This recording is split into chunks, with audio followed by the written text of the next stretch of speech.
last thing you Googled? Why did you decide to search that particular thing?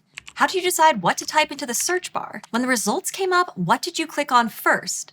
Did you find what you were looking for? If not, what did you do differently to get better information? We go through this process all the time, whether we're trying to figure out what happened on Love Island last night, or understand why that politician said that thing, or figure out if our headache is normal or a sign that death is imminent. We've got all kinds of information at our fingertips, and almost without thinking about it, we can figure out how to find it. But let's think about it a little more.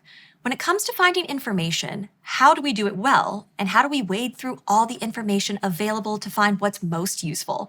In other words, how do we do research? Hi, I'm Dr. Emily Zarka, and this is Study Hall Learning to Learn.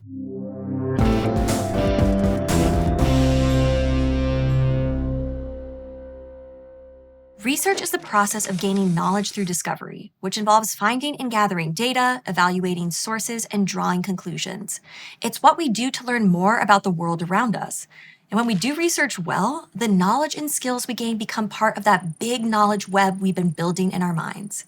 As we learn more, we add to the web, building new connections and adding even more space for new knowledge. Then, the more we fill our web with skills, knowledge, and information, the more we can use it for all kinds of things we care about. We can take care of ourselves and others, connect and interact with the world around us, follow our curiosity and try new things, and ultimately contribute to building a better world filled with better information. Not to mention, figure out what to do about that headache. So knowing how to research is endlessly useful. But research isn't easy, and learning to do it well takes practice. You've resisted the internet sourdough obsession for years, but it's finally lured you in, and you decide you want to learn more about this magical natural raising agent. Which of these sources can you rely on for useful information? A, an all-caps typo-ridden tirade posted in the comments of a sourdough recipe about how the bread doesn't turn out if you substitute all of the ingredients for other ingredients. B, a sourdough podcast hosted by an award-winning baker and cookbook author. C, a peer-reviewed study of the nutritional benefits of sourdough published in a respected nutrition journal within the last 3 years. D, an article called 11 Reasons to Eat Sourdough, published by a bakery that encourages you to visit and try it out for yourself. Well, hopefully by now we all know to stay away from all-caps rants by people who are mad that they don't know how to follow a recipe. So A is out. B might not be a bad resource, especially if that host has spent a lot of time experimenting, researching, and writing about sourdough.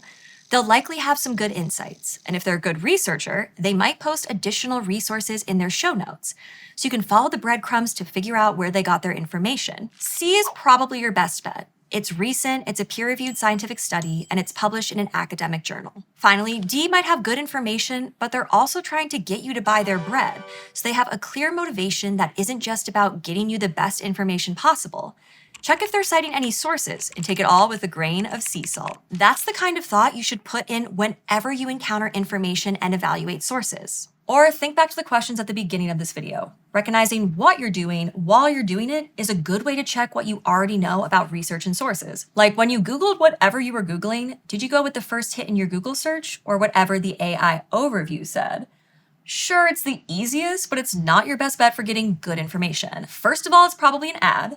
Second, it might not be accurate. And third, you could miss all kinds of other information and perspectives that would make your research a lot more interesting, complete, and useful. So whenever you have a source or a piece of information, ask questions like, where did this information come from? When was it published? Who wrote it? Why did they write it? And why should I trust them? In general, what you're looking for is information that's recent, published by academics or experts, on websites or in books or journals that are respected, provide their own sources and citations, and are known for reviewing and publishing good research. You'll also want to keep an eye out for bias. Think about the purpose of the content, who funded it, and whether the information is factual or opinion.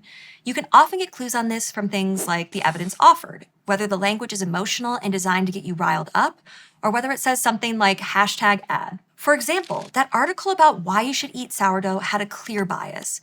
They wanted you to visit their bakery and buy their products. Their information might not be wrong, but you can probably find a better source for that information. Evaluating sources is one of the most important parts of the research process.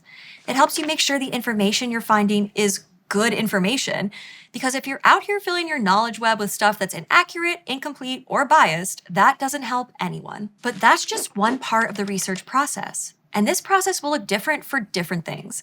Like if you're just looking for a Love Island recap, you'll use a much more condensed version of the process than you will if you're, say, writing the book on Love Island and what it says about us and this moment in history. In any case, the process starts with figuring out what you want to research, your topic.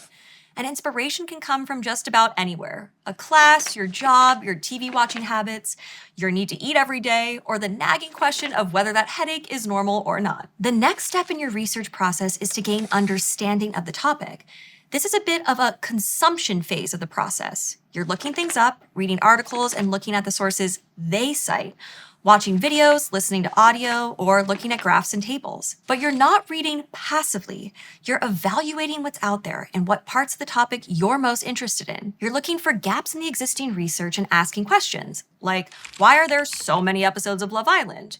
Or, who has time to watch all this Love Island? And why is everyone so obsessed with Love Island? Then you can use those questions to come up with your research question. This is the question that defines your project, shapes the information you seek out, and directs how you'll present it. It needs to be clear, focused, and something you can definitely research and analyze. For example, maybe you started your Love Island book proposal with a research question like, how does watching reality TV affect people? That's pretty broad. It would be hard to figure out what kinds of sources to look for, and you might not be able to adequately answer the question because there are so many different reality shows, so many different people on Earth, and a decades-long history of people watching reality shows to try to cover. So you could focus that question down to something like, what effect does watching Love Island for an hour every day have on college students? You've picked a specific show and a specific population to focus on, which makes your question narrower and gives you a stronger starting point. Next, you'll do more research. You'll look for information in books, websites, and academic journals. You might survey or interview people. Maybe you run an experiment. In any case, you'll do it with your specific research question in mind to guide you, and you'll take specific and organized notes. As you do more and more research, you'll find the process that works best for you, but you'll want to make sure to keep your sources and the information you find organized. That makes it easier to analyze your notes, make connections, draw conclusions, and cite your sources later. One way to go about this is to give each source its own page in a notebook or document, where you list the source's title, when it was published, and who wrote it. Then you'll make note of interesting points, examples, details, stats, or quotes. Other than quotations that are too good to pass up, try not to copy anything directly. You'll be less likely to accidentally plagiarize later on, and when you describe things in your own words, you're more likely to remember and understand them. You can also further structure your notes by using headings, subheadings, or lists to organize your ideas. And you can leave space to write your own comments and questions and make connections to other sources. This organization process does a lot of the heavy lifting to help you move organically into analyzing your data.